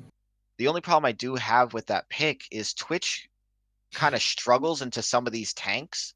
And if Malphite gets these resistances, if Gragas leans more towards these health AP items, or just kind of raises those resistances a bit, if Zillion picks up, that Zhonya's, if Soraka's going to build Enchanter, I know Backpack, so he's not going to get much, and Carmony does have to path into these damage items. But there's 3 champions on Schism that can start to kind of build against that Twitch a bit, and Maokai can get huge. Twitch won't really be able to tear through them, and although he has that ult, it really just becomes a positioning game, as if Malphite dives on Twitch and gets behind him, you don't really have a choice but to not spread that poison. Do you think that that pick could really be the crux of Schism, or do you think that there's another point on this team that can really help them out? I mean, the big thing is I was gonna point it out before the last pick got locked in, and that was that with a Poppy and Orianna and Ashe and Morgana, really the only pretty big damage dealer is that Orianna, and she doesn't really do tons of damage until 2, 3 items, and from then on she's pretty good. So I was gonna kind of mark them and be like, well, are they gonna pick a damage heavy top laner? Or are they gonna pick a damage heavy jungler? So I like the pickup of the damage. I do agree with you that the tanks, the Maokai and the Gragas could spell his demise in the early game because he has no CC, he has no ability to really duel them, especially for those scuttle crabs. So that could make his life easier. I think how this is going to affect it is Twitch needs to get going early and do his job and get lanes ahead and get ahead himself. Because if he doesn't, then that's a waste of a pick, and they're going to be relying entirely on the Orianna for damage basically. And as we are about to head in this game before the commercial, I do want to point out bets are closed, but we do have 67% of you voting for Schism and 33% voting for Atlas. So we'll see if you guys are right and Schism can pick up this game too, or just like the bet percentages, it'll go 1 game to Atlas now, but 2 games to Schism total. However, we are loading into the game. We'll show you a quick commercial and we'll see you on the Rift. My name is Tim Borseth, and I own and operate Games XP in Decorah, Iowa. Games XP is a geek paradise. We carry everything from Pong and Atari all the way to Xbox One and PS4, and all the games that would go with those consoles as well. We also carry a ton of movies. We have handheld games. We have Magic the Gathering, Yu-Gi-Oh, Pokemon. We have D and Pathfinder. We carry Warhammer 3K. We have a vintage Star Wars selection. This plays great. My wife and I have 6 kids, and they are so much fun to work with here at the store. They run the store as much as I do. We now repair cell phones, game consoles, computers, and small electronics. Our store is instant fun. Not only is there cool music and cool stuff to look at, but we have a game room that is so much fun. It's free. And just plug in your game system and enjoy life. GameX model is bringing joy to people's lives through our practical and isolate. You have got to come to Decorah, Iowa, and check out Games XP and experience this geek gaming paradise.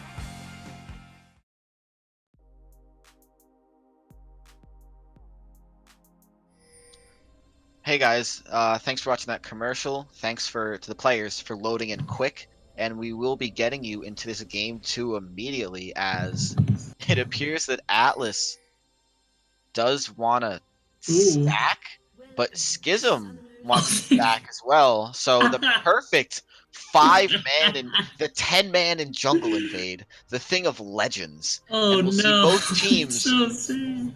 I'm going to make a very bold prediction, Rebel, and I hope you'll kind of humor me with this one. I'm going to predict that no team is going to find another player in this invade. No. I'm gonna counter that claim with that both of them are gonna walk into the mid lane trying to find the other team, and we're gonna have a 5v5 level 1. The reverse. So each team is going to be locked into the tower. On their way the reverse out, invade. Into each other here. Come on. That No, would don't be play beautiful. safe. Why? But Schism pathing very safely, even with Harmony deciding to back instead of walk. And just a little interesting note, Atlas drops that 1 ward that will see red, but Schism dropping 2 wards, we'll see that red, we'll see some pathing, and it gets a fairly decent view of that whole arc that'll include that Raptor camp as well. So Schism burning that extra ward, but we'll get a lot more information to the start out. However, both teams deciding to leash blue. A little interesting, they will know that Gragas is starting blue instead of red, as they saw Soraka show but not leashing. But bit of an interesting start here. So what do you think that Twitch has to do to impact this thing? So we talked about how it's an interesting pick and the damage and what he can do to each lane, but what do you think the real key needs to be here? As we see Backpack get very low with a very good Q from Destiny in that bot lane. Yeah, what would have helped him is if this invade didn't happen because he wanted to stay hidden in the jungle. They don't want to know. They don't want them to know where he is in the jungle at any time because then he can come to any lane and gank. But that's been ruined by that level 1 invade where they got those double wards. So they see him right now on his red buff, and they know he's probably going to that towards that scuttle crab. So this is it's making his life a little bit difficult. So now both top and mid can play a little bit safer and not worry about the Twitch gank as much. Yeah, definitely a good part on Schism getting that early vision and really being able to track down the Twitches. You're right. They will not only will Twitch get that scuttle, but we saw those danger pings out from Schism on the minimap, so they are aware of where he is and they are being a little careful. And just a good thing to know, even though Backpack got low, he's hitting those Qs fairly often, getting that good poke damage out, and is almost healed up. Do you think that this Soraka pick was a good counter to Morg here?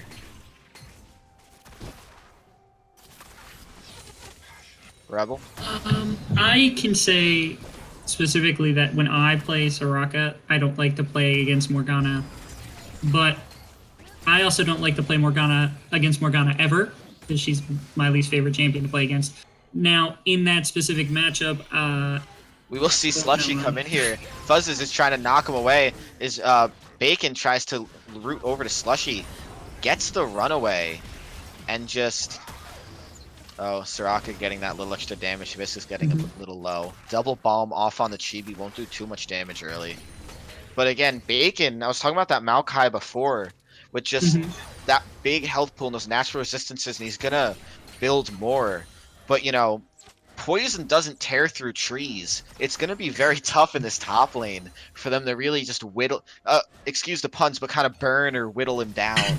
But we're gonna see a big problem on this top side, as if this is where Slushy wants to make his presence known.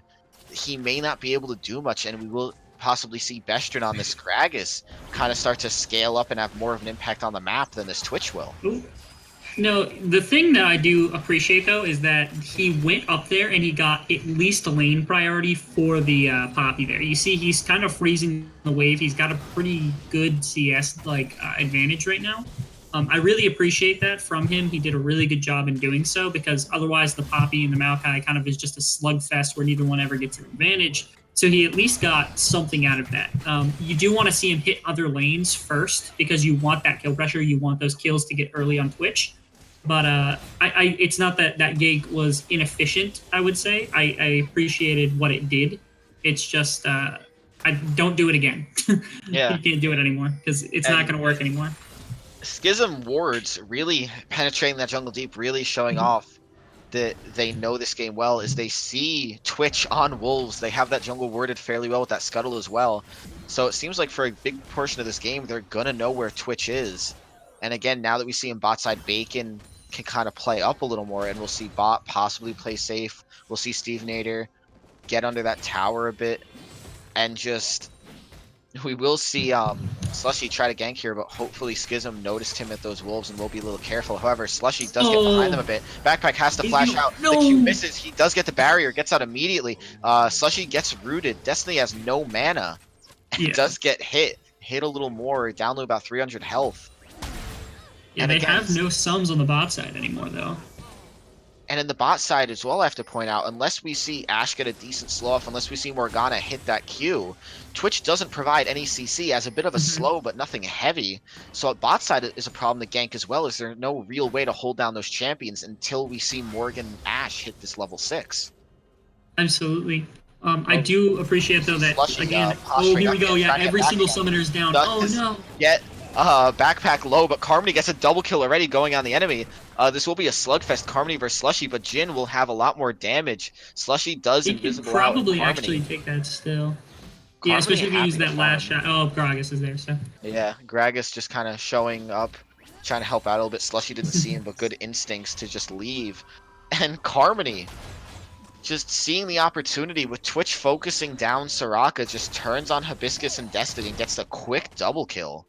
And just that Jin damage popping through heavy there. I think they kind of fast played that. They definitely didn't need to go as fast as they did. They needed to let, or at least the Slushy kind of needed to let Hibiscus and Destiny catch up to what was going to happen.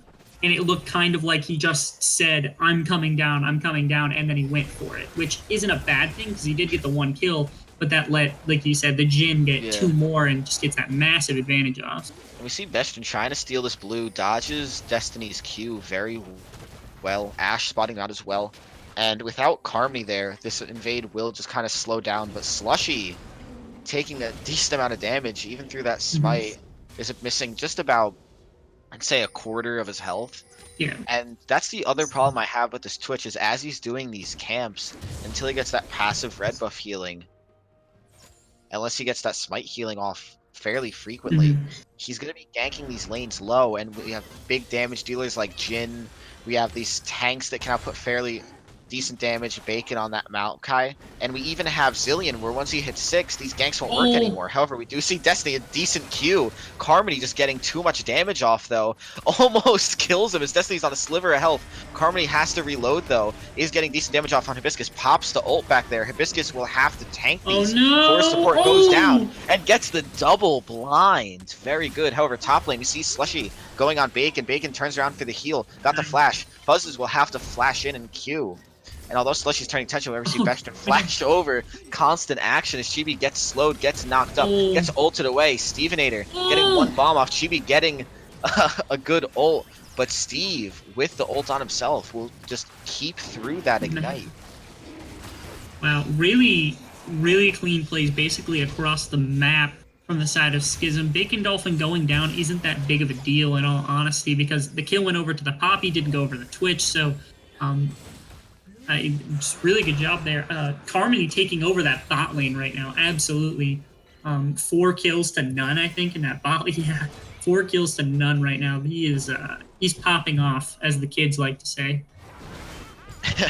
Definitely, but we'll see Slushy just jump in on Steve. Steve doesn't have the ult. The Soraka comes down, however. Steve is just trying to make something happen. His backpack. Good lord, what is backpack maxing? Yes, oh my god, the Emax Soraka. Just to check, that is doing about 160 damage. Just kind of with the bomb going off on Slushy. Man. Soraka just kind of decides to take that one for herself. And just a great job by Steve stalling.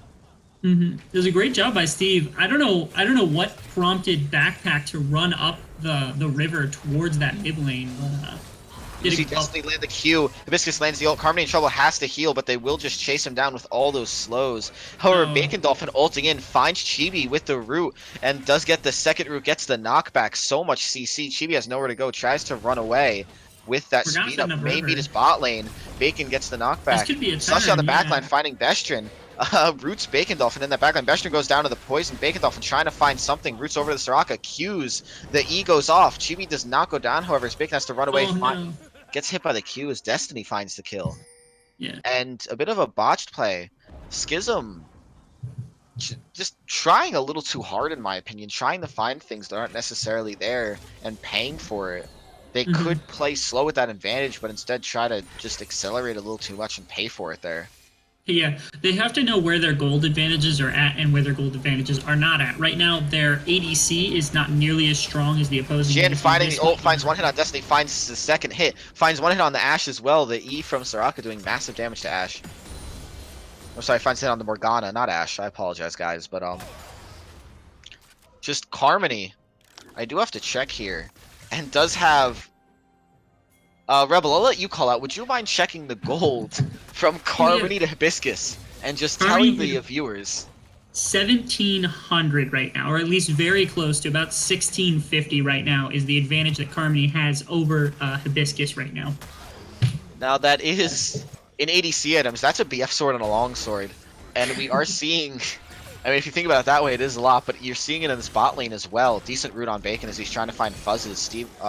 Stevenator comes up as well, misses the second bomb, as Fuzzes will just knock them away. But even the damage here, as I'm going to talk about, more gets halved so quickly because these items on Carmony are huge, and Jin already does a decent amount of damage. So stacking these advantages, she's just so great. The ward spots out Twitch, so Bacon preemptively ulting will just kind of let him run away. And these wards by Schism really coming in clutch here. Yeah, spectacular job. They know they're fighting against the Twitch. They need to have wards in better areas than right where they need Bastion them. jumping in doesn't get the ult off because of Morgana Q, but Chibi getting so low anyway does find the kill from Skarmory. Morgana trying to ult, trying to find something on the Stevenator. Stevenator ults himself, however, so it doesn't even matter. Slushy trying to find something as Bastion kills Destiny, and Slushy's poison ticking away just won't do enough as Bastion pops the pot and just heals through it, possibly even more than it was doing.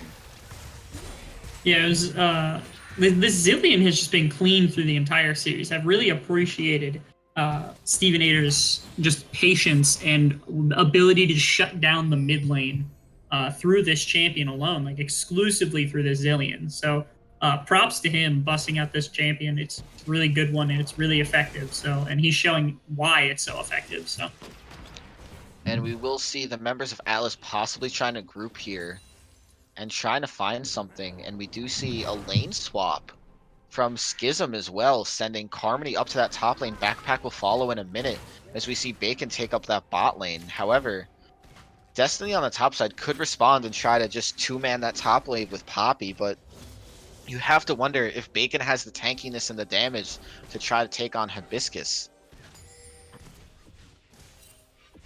yeah. That's a rough one because he does the Glacial Shroud, but he did go my bad, Mercurial. No, not Mercurial Scimitar. What am I saying? Merc Treads. He went Merc Treads. So it's going to be difficult for him to deal with the Ashe, although she's not super powerful right now. So maybe he can still threaten an all-in in the right scenario. Ooh, and he's got a long lane to do it. Definitely. And while Bacon is surprisingly shoving back Hibiscus, these Atlas members just feel out of sorts almost, not really having a lane going in their direction, not really having a good place to gank. Steve is trying to just zone out Chibi with his team coming. It does get the slow off, and Bastion coming through Destiny as well. However, Backpack is here too. They spot out the ward and just take it out, as Atlas will decide to back away from this mid lane.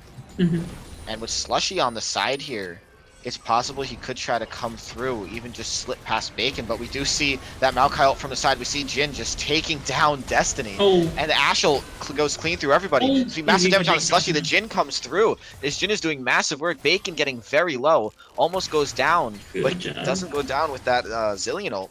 Carmony's still on the backline though, halves fuzzes with 2 hits and a Zillion bomb. Just amazing damage cover over halves, I'm sorry.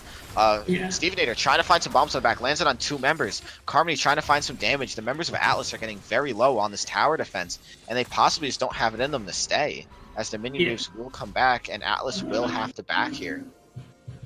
So right now, Schism has about a 3,000 gold lead. About all of that is currently on Carmony. Carmony currently has about 2,800 gold lead over Hibiscus. Now, for those of you at home, we do see Destiny's Q miss. Those of you at home who may not be ADC mains, I'm a support man. We see Carmony is extending that lead with red buff.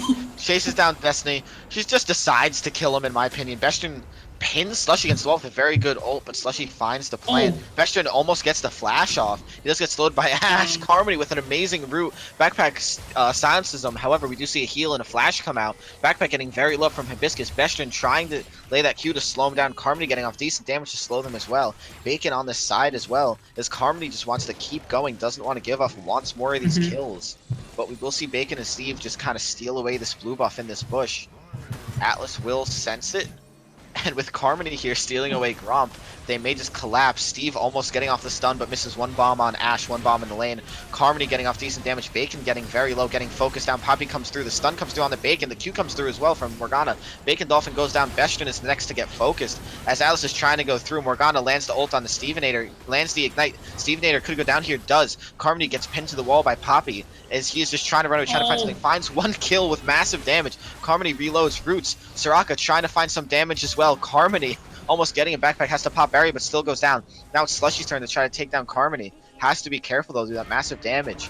Carmony finds the ult, is just trying to find something here, finds 1 hit, is missing every hit, misses everything else. Slushy trying to find something on the Carmony. The Ashe W hits and Carmony goes down with a bit of a rough ult placement there with Twitch being able to find him. And I believe that officially makes it a 1 for 5 in favor of Atlas. Yeah, it was it was a pretty decently played team fight for most of it, and then that end point happened. Bacon Dolphin tried to disengage, but it just wasn't enough because they got, I think it was fuzzies around the edge. So he was able to start disrupting and pushing into that team. Carmody was trying to get off damage as he kited backwards. He was able to actually kill fuzzies, which was really impressive. And he was about an auto off of killing Destiny, maybe an auto or two off of killing Hibiscus. So, one solid Q or one solid auto somewhere here or there from any champion, and that fight could have been turned completely on its head. Now, interesting thing to notice that shutdown gold, Twitch from killing Soraka, who had a shutdown artist surprisingly, and killing Jin as well, actually gets 1,200 gold from a combination of those kills. So even though he is behind in those numbers, in that gold, he's catching up very heavily. However, he's at about 6.5k. Carmony's still at about 8.5. However, we do have to stop for that a minute as we're seeing a fight brewing. Stevenator misses the bombs, they're running away. The Q misses from Destiny, and just kind of lightly feeling each other out as Bacon is still farming in this top wave. Will have to head down soon if he wants to support this team. Steve trying to hit some bombs, misses both. Decent damage off on Carmony. Slushy is Q'd, is invisible with that Morg shield, trying to find something. Bacon Dolphin ults to stop people. Fuzzes is silenced, can't find anything, does get rooted as well. Bacon Dolphin rooted with that Morgana Q, massive damage. Fuzzes knocks Bacon Dolphin away. He's trying to find something on the Bestron. Bestron damaging back. And just damage flying everywhere. Morgana shields. Fuzzes trying to get him out, runs away as Bacon Dolphin gets Q'd. Bacon Dolphin, massive speed up from Zillion, is trying to end from right side. I'm sorry, finds Fuzzes immediately. Carmony lands W, not anything. Bestron ults Destiny back in, but not towards his team, so they won't find anything there. A clean 1-for-0. However, the Carmony ult coming through, trying to find some massive damage, doesn't find it. And as Schism will take this tower, it's interesting to note that Atlas is the one that found a Rift Herald there, and it is sitting on Fuzzes. Yeah, they are. These team fights are really scrappy from the side of Atlas, despite the fact that they're down some gold. A lot of that is due to the fact that like their top, their jungle, and even their mid are even or ahead right now with the opposing player. So, the Poppy versus the Maokai right now, the Poppy just has more flat stats, has, better stats to work with. The Twitch does tons of damage compared to the Gragas. Now, the Gragas has, the CC, things like that, but still in terms of gold value, the Twitch has more. So that's what we're seeing those fights kind of be more impactful than what Carmony can put out by himself right now. And that's where we're going to have to see maybe the rest of the team start to step up, or Carmony really take more of the load by himself. And I do fear that Carmony can't just solo carry this one game, so hopefully we will see some of these members of Schism start to catch up. As Slushy almost finds Steve there, but Steve does speed himself up, run away quick, just playing that little Zillion. And just a normal from what we saw before for all these team fights. We see Bacon pushing bot, we see Carmony and Backpack trying to push top, we see Hibiscus staying in the bot lane, we see Fuzzes staying in the top lane, we see Destiny hovering that mid with Chibi. And just almost as if nothing happened, these teams are just playing as if these fights weren't going on. So it'll be interesting to see if something happens when another objective comes up. However, the next objective is coming up, other than the fact that Baron's up. The next dragon is an Earth Drake, fairly relevant, fairly powerful. So we will see if something can come through for this team. Yeah, maybe the one negative on the side of Schism's comp right now is the fact that their Baron take isn't superiorly fast. Jin does a pretty good amount of damage to single targets, but his damage against Baron isn't super high due to the fact that he has no consistent auto attack damage, he has no percent health damage, things like that. So it's not that they take it slow, but especially compared to a Twitch Ashe, which both have built, they built a Blood Razor, Blade of the Rune King, things like that, it's going to be a lot slower. So this Mountain Drake will definitely help. Ooh, team fight. Come on, team fight. Oh! And, I'm sorry, excuse my client bug, so I'm trying to catch up. I am back in the team fight. We see massive damage coming through Fuzzes. Destiny missing the Q. And, folks, I am sorry. I'm going to have to turn this over to Rebel as my client is bugged a bit here. Yeah, absolutely. We're seeing the end of the fight here as we come in and we see the ultimate from Carmony. He's going to be able to catch at least one there. Not going to be able to catch anybody else, but Stevenator, he flashes in, he catches Hibiscus out. Can Hibiscus get anything He's able to kill Soraka, but the Jin's coming back in to clean up. He's going to be able to catch both here. Chiburitsu fails the flash. Oh, that's a lot of damage. Oh, man. Oh, and Bacon Dolphin's able to catch the last one, despite the fact that he goes down to the tower. Clean ace for the side of Schism after that Drake. And thank you for picking that one up. I am back on target with you guys. I'm good. So I am back on target. I appreciate my color stepping in, flexing, showing that play-by-play prowess. And we are back. And that team fight, from what I saw, it was a little bit of a slideshow, but from what I heard, it was quite the spectacle. Would you like to break it down for not only me, but some of these viewers here? Sure. So what we saw was initially a trade for the Morgana, who got really close up in the fight, and we saw the trade for the Gragas, I believe it was, on the other side. What ended up happening was more of a split fight. The Poppy got really far forward, the Twitch got really far forward in an attempt to help out the Morgana's initial ultimate engage. But what that led to was Carmony was able to sneak past and start getting autos on the back Destiny line. gets bursted down immediately. Jesus Christ, the damage. Jin is an assassin. Yeah, we see. God help us if that change ever comes through, but we do see Rift Herald spawn top by Fuzzes. I wonder if he was trying to ward, as Bacon is up there to receive it, and could just kind of walk around, and just, it will get the charge off, but it's so low, it doesn't even get the turret, and Bacon is just kind of gonna bully Fuzzes off, is off camera. We saw the rest of SKZ just bully again. Atlas off after that Morgana kill and just scoops up the Earth Drake for themselves, 3 Drakes to nothing.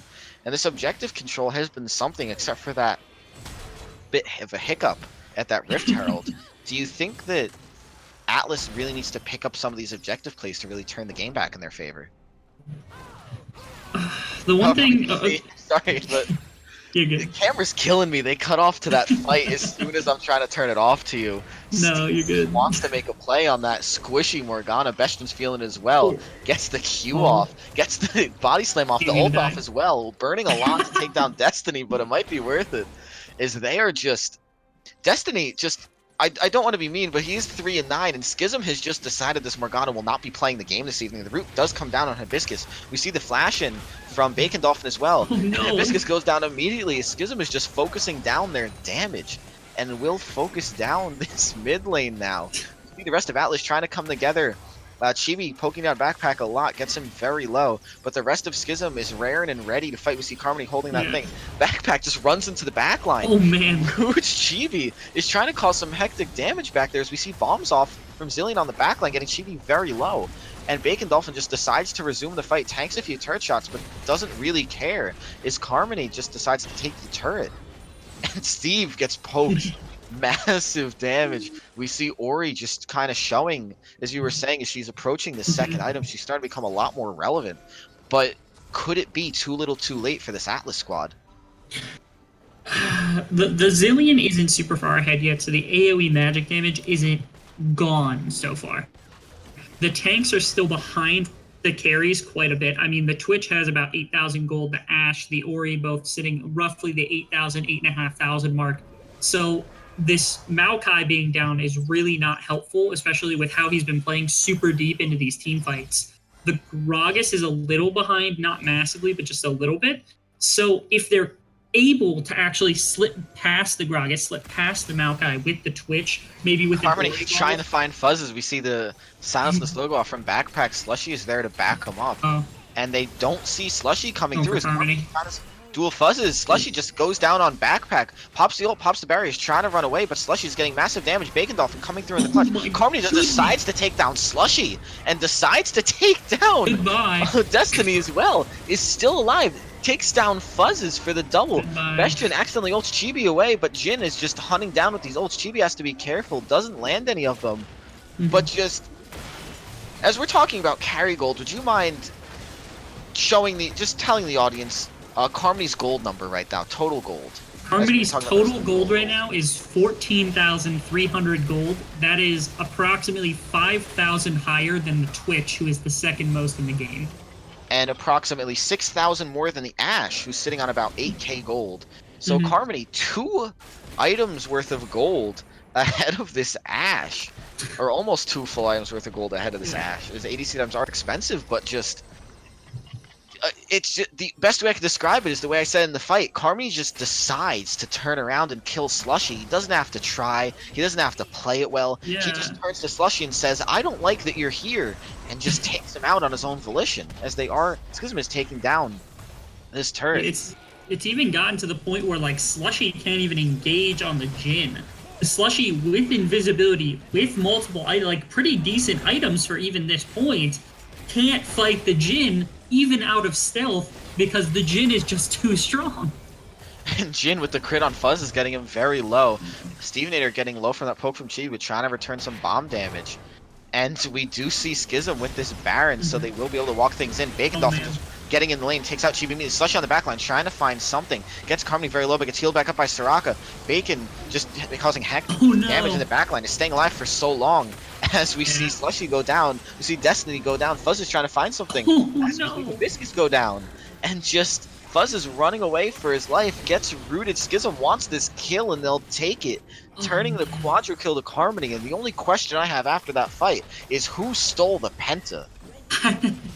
I'd like to know that too. If I had to guess, it kind of looks like maybe it was Bacon Dolphin. I think Bacon Dolphin stole one on the end of that, but I'm not sure. I'm not positive. We'll have to go back and check the replay.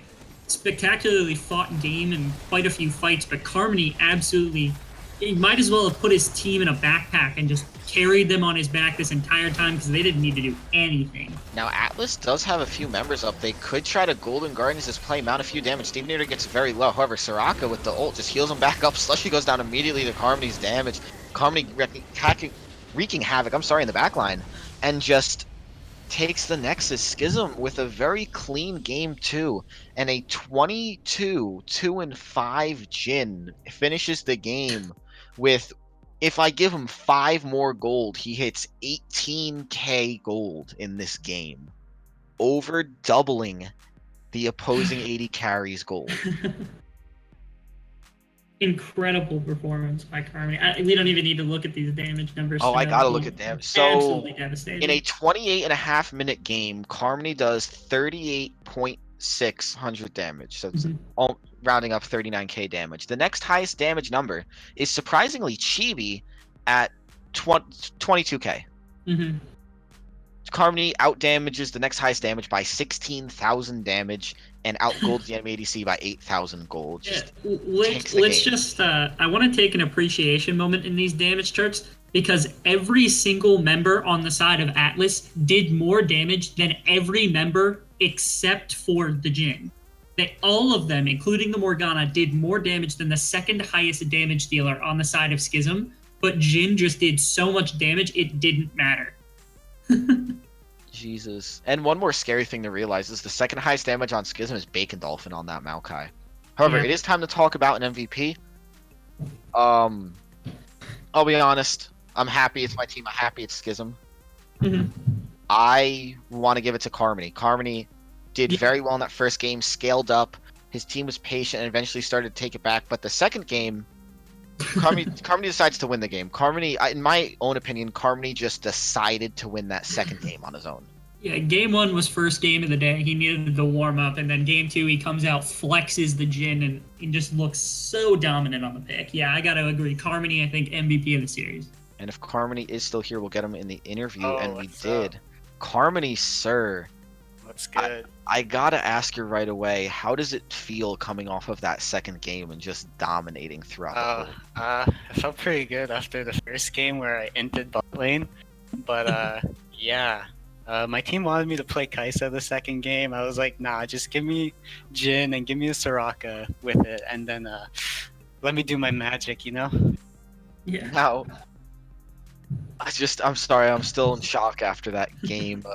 Honestly, a best of the week appearance in just one game itself, in my opinion. But we saw a bit of a seesaw in game 1, just leads going back and forth, gold leads shifting back and forth, and eventually Atlas gets off to this huge lead, and you guys mount this amazing comeback, win a few team fights, and take the game.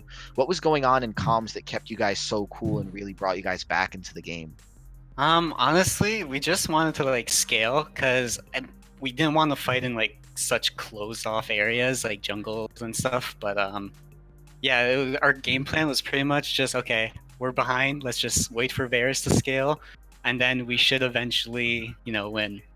And that's what happened. All right, Rebel, do you have any questions for the man of honor himself? Yeah, with Schism came in, I think the middle to a team, maybe closer to the top, but definitely not, the top of the top. And you come in against Atlas, who has had some steam coming in. They've looked pretty good. What was the pregame like? What was the game plan coming in against them? The game plan is the same as just pretty much win. Just pretty much just 2-0 everybody. That's the game plan. 2-0 everybody. Got Yep, it. Schism, a team of little brains and big hearts. So, don't worry, I'm on it. I can say it. But we are seeing some, I don't want to say necessarily difficult, but definitely interesting matchups. Is there any other team this week that you guys are really looking forward to playing, especially with that reschedule of Team Phoenix Rising? It doesn't matter who we play, we're gonna win. But no team you're excited for, no team you want to play. Not really. I think I'm the best. Me and Backpack, I think we're the best bot lane, so I'm not really excited to play against any other ADCs. But they should Well. worry about playing against us, so. All right, calling out some of these. Alphors. As next, we will see you guys playing Furious Gents against Crop Top Mander in that bot lane, I believe. Oh, hey, yeah, I don't know who they are, so. Hey, did you know that if Rebel Fox plays for that team, whoever that guy is, he actually has a 100% win rate. Are you afraid of him? Nah, he's about to go down in win rate. Oh no. He's not gonna have 100% win rate after I'm done. And you're talking to Rebel Fox right now, right? I don't know who Rebel Fox is. He's my co-caster and the one who told you that fact. I'm just a sub on Furious Gents, and I'm just memeing right now. Get so. ready to not have 100% win rate. Oh man. So, do you have any shout-outs that you'd like to, as we're about to close out, any shout-outs, anything you'd like to say? Clearly not to other teams, but possibly to your own, maybe your mom's watching back or something you want to say? Thanks to my team for enabling me. And please no one ban Jin. Don't ban Shen? Don't Jin. ban Jin. Oh, okay. Alright, Yeah. definitely an interesting request from other teams. But as we're closing out, I want to thank Carmony for the interview. I want to thank Rebel Fox, an amazing co-caster, and really just helping me pick up when my client crashed a bit. I would like to thank Nick NCS, getting the name properly this time, running a very clean-cut stream and making everything look beautiful. I want to thank you guys, the viewers, and remind you about that $50 giveaway. Follow our Twitch, subscribe to that YouTube. If you want 5 extra entries, throw us a Twitch Prime subscription or even a regular one. It helps us out a lot, and it does give you more entries to win that $50. But don't forget, at the bottom, we also have that Discord link, that Facebook link, Twitter, YouTube, and the website. We put out so much. We try to get involved with the community, and we hope you guys will get involved with us too. But with that, I'm out. Rebel, anything you want to say before we close out? No, yeah, congratulations to both teams. It was a really exciting set of games, and we hope to see everybody back here because we're going to have plenty more to come. I guarantee it.